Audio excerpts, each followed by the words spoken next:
ஆழ்வார்களே தம் அருளிச் செயலே தம் தாழ்வாது மின்னியவைதாம் வளர்த்தோர் ஏழ்வாறுமுய்ய அவர் செய்த வியாக்கியங்கள் உள்ளதெல்லாம் வையமறியப் பகர்வோம் வாய்ந்து.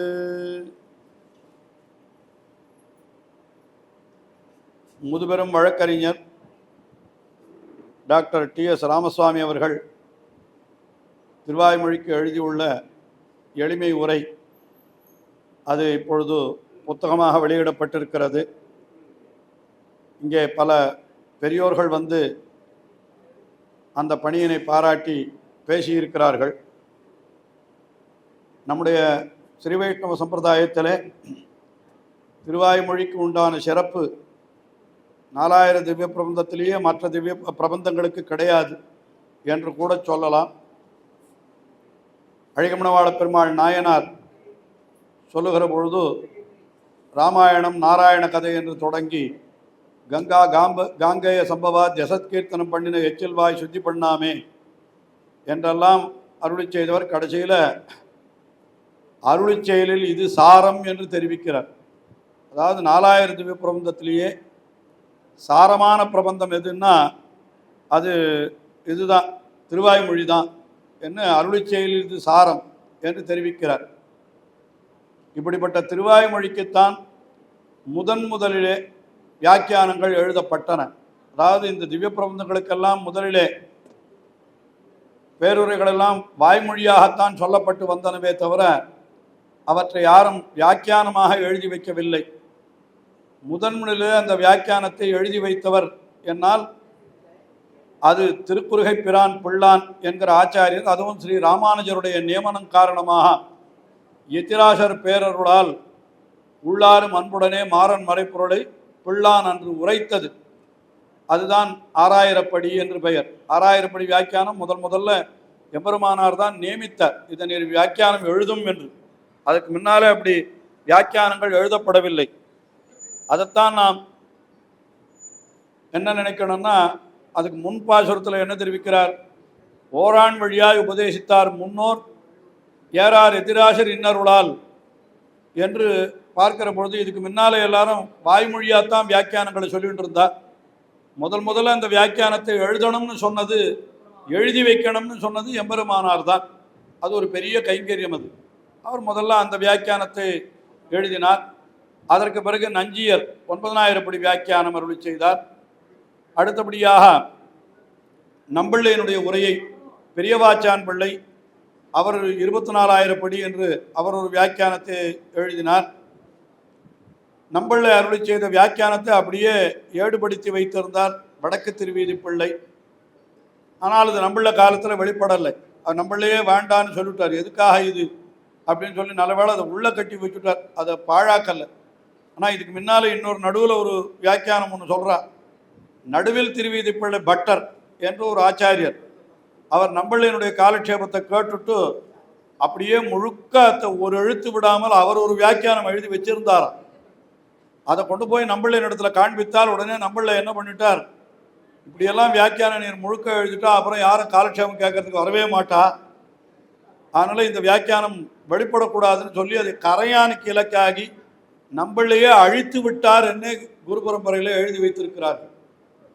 ஆனால் நல்ல வேளையாக 36,000 படி அது நம்பிள்ளையை அழிக்கலை, இப்போ வெளிப்படுத்த வேண்டான்னு சொல்லி அவர் கொடுத்துட்டார். அப்புறம் பின்னால் மணவாள மாமினிகள் தான் அந்த வியாக்கியானத்தை வெளியிட்டான்னு ரொம்ப விவரமாக பேசலை. ஏன்னா ஏற்கனவே நாழி ஆயிடுத்து, சீக்கிரம் முடிக்கணும். அதனால் நம்பிள்ளையினுடைய 36,000 படி வியாக்கியானம் பின்னால் மணவாள மாமினிகளாலே வெளிப்படுத்தப்பட்டதுன்னு பார்க்குறோம். இப்படி பல வியாக்கியானங்கள் திருவாய்மொழிக்கு அமைந்திருக்கின்றன. இதில் நடுவில் வேடிக்கையாக இன்னொரு விஷயம் கூட சொல்கிறார். அந்த 36,000 படியில் ஒரு விஷயம், ஒரு ஐதிஹ்யம் சொல்லப்படுகிறது. என்னன்னா, கல்பிரம்ம தேசத்திலே கரிகால் சோழ பிரம்மராயன் என்று ஒருத்தனான். அதாவது அது எழுதுகிறார் வியாக்கியானத்தில், கல்பிரம்ம தேசம்னு ஒரு இடம், அந்த இடத்துல கரிகால் சோழ பிரம்மராயன் ஒரு அரசாங்க அதிகாரி. சோழ ராஜ்யத்தில் பிரம்மராயன்னா இப்போ சோழ ராஜ்யத்தில் மந்திரியாக இருந்திருப்பா, இல்லாட்டா உயர்ந்த பதவியில் இருந்திருப்பா. அப்படி ஒருத்தன் இருந்தான். அவன் வந்து என்ன பண்ணினான்னா ஒரு வியாக்கியானம் திருவாய்மொழிக்கு எழுதினான். அதை கொண்டு வந்து நஞ்சியர் இடத்துல கொடுத்து இதை கொஞ்சம் நீர் வாசித்து ஏதாவது அபிப்பிராயம் சொல்லும் அப்படின்னு கேட்டான். நஞ்சியர் என்ன பண்ணினார், சரி நமக்கு என்னத்துக்கு இது வம்பு அப்படின்னு சொல்லிட்டு நம்பிள்ளையன் இடத்துல கொடுத்து நீர் கொஞ்சம் நஞ்சியருடைய சிஷ்யராச்சும் இல்லையோ நம்பிள்ளை அவர் இடத்துல கொடுத்து இதை நீர் பாசிச்சு ஏதாவது எனக்கு ஒரு அபிப்பிராயம் சொல்லும் அப்படின்னார். உடனே நம்பிள்ளை அதை வாசித்து பார்த்தார். சரி, அவர் என்ன பண்ணார், நன்னா எழுதியிருக்கான்னு ஒரு வார்த்தை அவ்வளோதான் சொல்லிட்டார். ஆழ்வாருடைய திருவுள்ளத்தை அனுசரித்து நீ அழகாத்தான் எழுதியிருக்கேன்னு பொதுவாக சொல்லிவிட்டார். ஏன்னா அவள்லாம் அதிகாரிகள், அவள் இடத்துல போய் நம்ம என்ன விரோதத்தை ஏன் சம்பாதிச்சுக்கணும் இப்படியே வியாக்கியானத்தில் எழுதியிருக்கா. அவரிடத்துல இருக்கக்கூடிய உபஜீவி, ஏன்னா கோவிலுக்கு ஏதாவது ஹிம்சை பண்ணினான்னா அதனால் நம்மளையே என்ன பண்ணிட்டார், அந்த வியாக்கியானத்தை ஒரு மாதிரி சரியாக பரவாயில்ல அப்படின்னு சொல்லிட்டார். உடனே அந்த அதிகாரிக்கு கொஞ்சம் அகங்காரம். அவன் சொன்னானா, ஆழ்வார் திருவுள்ளத்தை அனுசரித்து நீ வியாக்கியானம் பண்ணியிருக்கேன்னு சொல்கிறீங்க, ஆழ்வார் என்ன வெறுமை உட்காந்துருந்தார் புளிய மரத்தடியில், அவர் பாட்டுக்கு பாட்டை பண்ணிட்டு போயிட்டார். நான் எவ்வளோ காரியத்தின் நடுவில் இந்த வியாக்கியானத்தை எழுதினேன் தெரியுமா, ராஜ்ய காரியத்தின் நடுவில் இந்த வியாக்கியானத்தை நான் எழுதியிருக்கேன் அப்படின்னு சொன்னான். அவன் அவ்வளோதான் எழுதி வச்சிருக்கார், அதுக்கு மேலே ஒன்றும் எழுதலை. எதுக்கு சொல்கிறேன்னா, இந்த மாதிரியெல்லாம் வியாக்கியானங்கள் நிறைய பேர் ஒரு காலத்தில் எழுதியிருக்கிறார்கள். ஆனால் பிற்காலத்தில் அந்த வியாக்கியானங்கள் நம்முடைய பூர்வாச்சாரியர்களுடைய செய்த வியாக்கியானங்கள் 736,000 படி முதலான வியாக்கியானங்கள் எல்லாம் கூட புரியாத நிலை ஏற்பட்ட பொழுது நம்முடைய காஞ்சி பிரதிவாதி பயங்கர சுவாமி அவர்தான் திவ்யார்த்த தீபிகை என்கிற தலைப்பில் மிக அற்புதமான வியாக்கியானத்தை எழுதி வச்சிருக்கார். இன்னைக்கு பெரும்பாலும் எல்லாரும் உபயோகப்படுத்திக் கொள்வதே அதுதான், அந்த திவ்யார்த்த தீபிகை வியாக்கியானம் தான். நம்ம சாஸ்திரா யூனிவர்சிட்டியில் எம்ஏ வைஷ்ணவிசம் என்று கோர்ஸ் நடத்திட்டு இருக்கோம். நாங்கள் இப்போவும் நடக்கிறது, இனி கூட அதுக்கு வகுப்பு இருந்தது. அவளுக்கு ஸ்டடி மெட்டீரியலாகவே எதை கொடுத்துருக்கோன்னு இந்த திவ்யார்த்த தீபிகை வியாக்கியானத்தை தான் கொடுத்துருக்கோம். அப்படியெல்லாம் ரொம்ப அற்புதமாக காஞ்சி சுவாமி எழுதி வைத்திருக்கிறார். அதே போல் திரு வித்வான் உத்தமூர் வீரராகவாச்சார் சுவாமி அவரும் ஒரு வியாக்கியானத்தை எழுதியிருக்கிறார் என்று தெரியும் எல்லாருக்கும். இப்படி பல வியாக்கியானங்கள் எழுதினாலும் இந்த காலத்தில் இருக்கிறவர்கள் அந்த வியாக்கியானங்களை கூட வாசிக்கிறதுக்கு பொறுமை இல்லாதவர்களாக இருக்கிறார்கள். காஞ்சி சுவாமியுடைய திவ்யார்த்த தீபிகை வாசிக்கணும்னா கூட அதுக்கு இன்னும் நிறைய பரிச்சயம் வேணும். அவரும் கொஞ்சம் சம்ஸ்கிருத சப்தங்கள் எல்லாம் அதில் உபயோகப்படுத்தியிருப்பார். அது கொஞ்சம் பெரிய வியாக்கியானம், அது அவகாசம் வேணும். அதெல்லாம் குறைப்பதற்காக நம்முடைய டாக்டர் டிஎஸ் ராமசுவாமி மிக சுருக்கமாக வியாக்கியானத்தை எழுதியிருக்கார். ரொம்ப சுருக்கமாக, ஏறக்குறைய ஒரு பொழிப்புரை, ஒரு சின்ன விளக்க உரை, அவ்வளவுதான். இதை படித்தா போகிறோன்ற அளவில் அவர் அதை சுருக்கமாக எழுதியிருக்கார். அதில் என்ன விசேஷம்னா, அவர் இந்த 95 வயதில் இவ்வளோ பெரிய புஸ்தகத்தை எப்படி போட்டார்னு எனக்கே ஆச்சரியமாக இருக்குது. நான் புஸ்தகத்தை ரொம்ப நாளாக போட்டுருக்கேன், எல்லாருக்கும் தெரியும். எனக்கே புஸ்தகங்கள்லாம் போடணும்னா ஒரு புஸ்தகத்தை எடுத்து இதை அச்சு போடணும்னு ஆரம்பித்தேன்னா 1 வருஷம் 2 வருஷம் ஆகி போகிறது எனக்கு. ஏன்னா அதை முழுக்க பார்த்து அதை இதுவாக பண்ணி அவ்வளோவெல்லாம் பண்ணணும்னு. ஆனால் அவர் இந்த வயசில் அவர் எப்போ இதுக்கெல்லாம் அவகாசம் அவருக்கு கிடைச்சிது, எப்படி அவர் எழுதினார் என்ன நினச்சி பார்த்தா எனக்கே கொஞ்சம் பிரமிப்பாக தான் இருக்கிறது. ஏன்னா அந்த 95 வயசில் கூட விடாமல் அவர் இந்த காரியத்தை அவர் தலை கட்டி இருக்கிறது. நிச்சயமாக அவரை நாம் எல்லாரும் பாராட்ட வேண்டும். இவ்வளவு யாராலும் அது மாதிரிலாம் கஷ்டப்பட்டு செய்ய முடியாது. அதுவும் அந்த புத்தகத்தினுடைய நேர்த்தி பார்த்தீர்களானால் என்ன அழகான ஒரு இது அச்சு, அதே போல் அழகான ஒரு இந்த புத்தகத்தை முதல்ல இந்த புத்தகத்தினுடைய கெட்டப்னு சொல்கிறாள், இந்த பார்க்கச்சியே கொஞ்சம் படிக்க தூண்டுறதா இருக்கணும். அப்படிப்பட்ட அழகான ஒரு கெட்டப்பெல்லாம் வச்சு எல்லாம் பண்ணியிருக்கார். எல்லாம் பழையெல்லாம் கூட நம்முடைய அத்தங்கி சீனிவாசாச்சார சுவாமி தான் திருத்தி கொடுத்தாருன்னு சொன்னார் என்கிட்ட. அவர் நான் எல்லாத்தையும் பார்த்தேன், ப்ரூஃப் பார்க்கறது பூரா என்கிட்ட கொடுத்துருந்தார், நான் பார்த்தேன்னு அத்தங்கி சீனிவாசாச்சார சுவாமி சொன்னார். பல பேர் சகாயத்தில் பண்ணியிருந்தாலும் கூட அதை பண்ணணுன்ற ஒரு உறுதி அவருக்கு இருந்தது. எல்லாத்துலேயுமே அவர் எதை எடுத்துட்டாலும் ஒன்று பண்ணணும்னு நினச்சிட்டாருன்னு வச்சுக்கோங்க, அவரை யாரும் ஒன்றும் தடுக்கவே முடியாது. அவர் நல்ல இப்போ அவருக்கு வயசாகி போயிடுத்து, ரொம்ப தளர்ந்து போயிருக்காருன்றது வேறு விஷயம். நல்ல ப்ராக்டிஸ் இருந்து ரொம்ப சீரியஸாக கோர்ட்டில் அவர் அட்வொகேட்டாக ப்ராக்டிஸ் பண்ணிட்டு இருக்கிற காலத்தில் திடீர்னு அவருக்கு ஒரு நாள் என்னன்னா, நான் திருவல்லிக்கேணி வந்துட போகிறேன், நீ உன்கீழே நான் இருக்கணும் அப்படின்னு என்கிட்ட ஒரு நாள் ஆரம்பித்தேன். ஐயோ சாமி, நீர் எவ்வளோ என்னோட வயசில் பெரியவர், என் கீழே நீர் இருக்கிறதாவது, அதெல்லாம் கிடையாது, நான் வரத்தான் வருவேன் அப்படின்னு சொல்லிட்டு உங்காத்துலேயே இடம் இருந்தால் சொல்லு, நான் உங்காத்துக்கே வந்துடுறேன், வாடகைக்கு வந்துடுறேன் அப்படின்னு. தேவளுக்கு கொடுக்குற அளவுக்கு எனக்கு அப்படியெல்லாம் என் காத்துல சௌகரியமான இடங்கள்லாம் இருக்காது, ஏதாவது பழைய கட்டடம் அப்படியே வச்சுட்டு இருக்கோம் அப்படின்னு சொன்னேன்.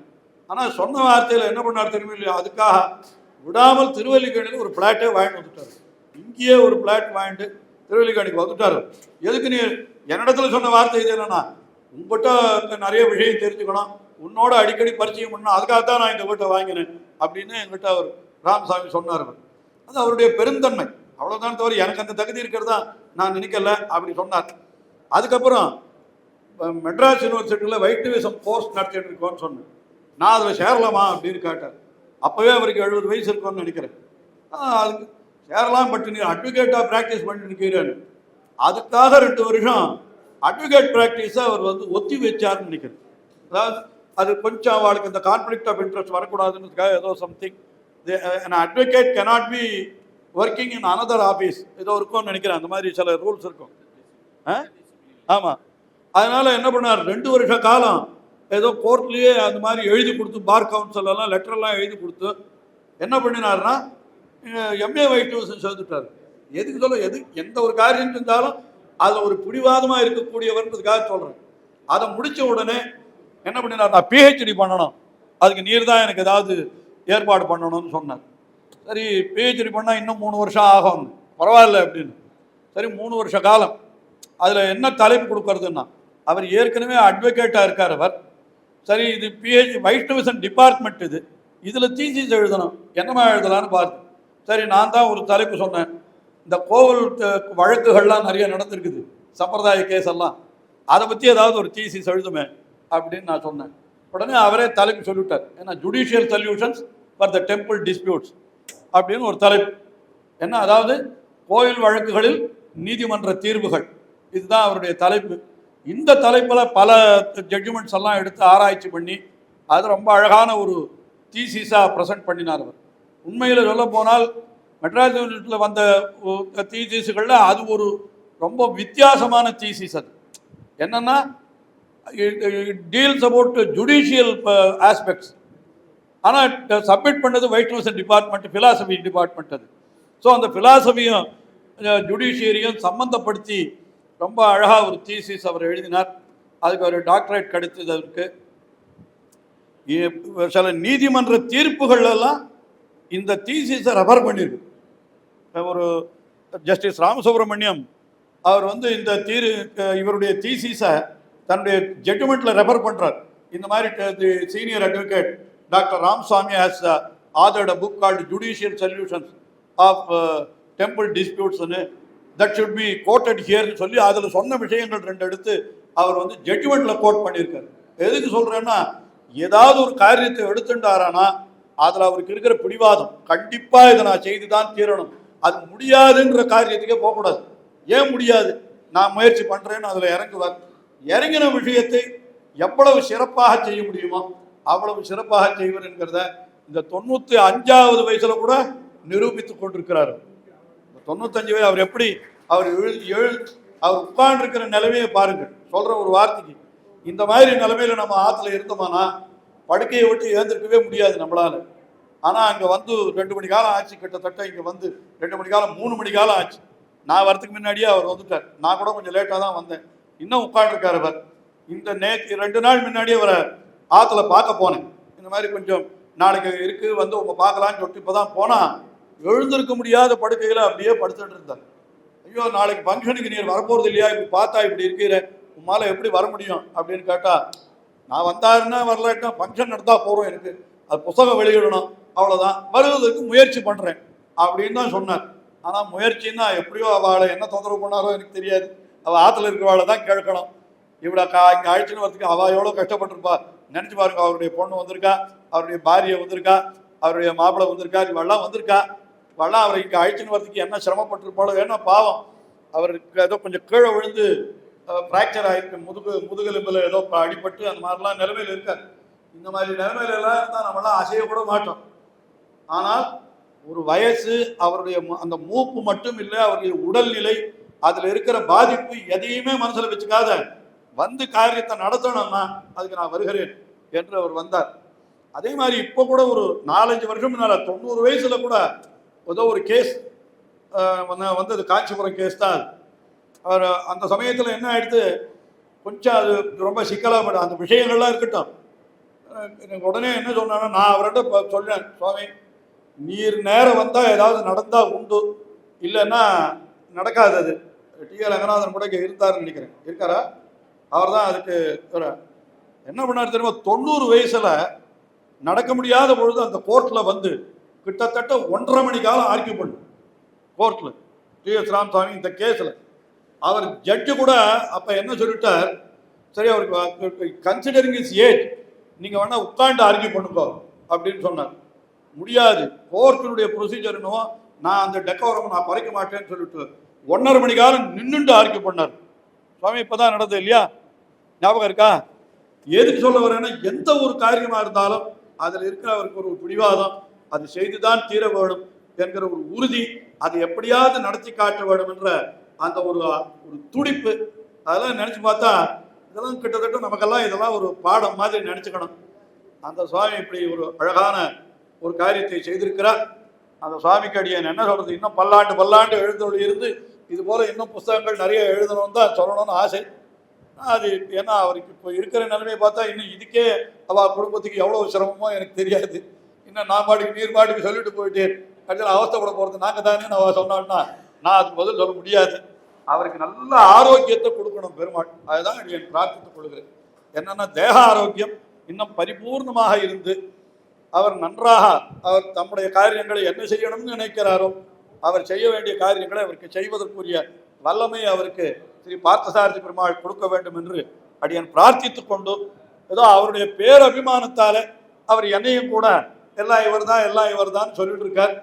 அவர் சொன்ன அந்த அபிமானத்திற்கு அரியேன் தலையெல்லால் கைமாறிலேனே என்று நன்றி கூறி விடைபெறுகிறேன். முக்கியமான ஒரு விஷயம் எழுத்தோடு இருந்த குமாரவாடி சுவாமி பூர்வாசிரமத்தில் அவர் குமாரவாடி ராமாச்சாரியார் அந்த காலத்திலேயே நிறைய திருவைப்பா பணிகள்லாம் நிறைய செஞ்சிருக்கார். அவர் திருமாரடியார் குழாம் வைத்திருந்து நிறைய கிராமங்களுக்கு திருவைப்பா பிரச்சாரம் குமாரவாடி சுவாமி நிறைய பண்ணியிருக்கார். அந்த மாதிரி யாருமே சொன்னார், ஒரு பேர் மாதிரி வச்சு அதில் உடைய படங்களெல்லாம் வச்சு அந்த இதையெல்லாம் கூட வைத்து அதில் அவர் எடுத்துகிட்டு போவார். அதெல்லாம் எடுத்துகிட்டு போய் எல்லாம் பிரச்சாரம் பண்ணினார். அவர் அந்த பிரச்சாரம் பண்ணின அந்த குமாரவாடி சுவாமி அவர் இவருக்கு முதல் வழிகாட்டி. அந்த திருமாலடியார் குழாத்தில் அவரும் ஒரு மெம்பராக இருந்து பல கிராமங்களுக்கெல்லாம் டி.எஸ். ராமசாமி சார் வந்து போயிருக்கார். அங்கெல்லாம் நிறைய பிரச்சாரங்கள் அங்கெல்லாம் போய் பேசி எல்லாம் பண்ணி எல்லாம் அவ்வளவு தூரம் அவருக்கு ரொம்ப குமாரவாடி சுவாமி பாவம் ஆப்தர். அந்த சுவாமி ஸ்ரீபெரும்புதூரில் எம்பார்ஜியர் மடத்தில் எழுந்தருளி இருந்தார். இந்த எம்பார் என்கிற ஆச்சாரியருக்கு இந்த வருஷம் 1000வது வருஷம் கொண்டாடுறோம். அந்த எம்பார்ஜியர் சுவாமிக்கு இது 100வது வருஷம். ரெண்டும் எவ்வளோ பொருத்தமாக வந்துருக்குது பாருங்கள். குமாரவாடி சுவாமியினுடைய 100வது வருஷம் இது வரிசையாக கொண்டாடின்னு இருக்கா. இப்போ இந்த 100வது வருஷம் இன்னும் முடிய போகிறது. அது நடுவில் அந்த குமாரவாடி சுவாமியினுடைய பிரதான அந்த குமாரவாடி சுவாமின்றவர் அவர் கார்பங்காடு சுவாமியினுடைய அந்தேவாசியாக எழுந்தொழி இருந்தார். கார்பங்காடு சுவாமின்னு ஜெகத் விக்யாத்தரான மகான், அவர் எல்லாருக்கும் தெரியும். உங்களுக்கு இந்த எதிராஜ மடத்தில் கார்பங்காடு சுவாமி எத்தனை உபன்யாசங்கள் சாதிச்சிருக்காருன்றது அது பெரியவாளை கேட்டால் தெரியும். அவர் இந்த எதிராஜ மடத்தில் ஸ்ரீபாகவதமெல்லாம் நிறைய நாள் மகாபாரதம் பூரா இங்கே உபன்யாசம் நடந்திருக்கு இந்த மடத்தில். என்ன அந்த நாளில் ரொம்ப விசேஷமாக சொல்லுவாள். அப்படிப்பட்ட கார்பங்காடு சுவாமியினுடைய அந்தேவாசியாக எழுந்தருளி இருந்தவர் ஸ்ரீமத் பரமஹம்சேத்யாதி எம்பார்ஜிய சுவாமி ஸ்தானத்தை அலங்கரித்திருந்த. அப்போ அவருக்கு பூர்வாசிரமத்தில் அவருக்கு குமாரவாடி சுவாமின்னு பேர். அந்த சுவாமியிடத்தில் நெருங்கி பழகினவர் நம்முடைய ராமசுவாமி. இப்போ எம்பாருக்கு 1000, எம்பார் ஜியருக்கு 100 என்று ரெண்டும் பொருத்தமாக இருக்கிறது.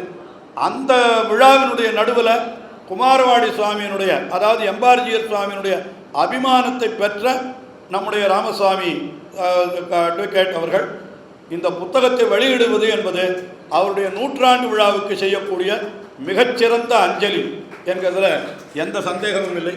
அதையும் அடியேன் தெரிவித்து அமைகிறேன்.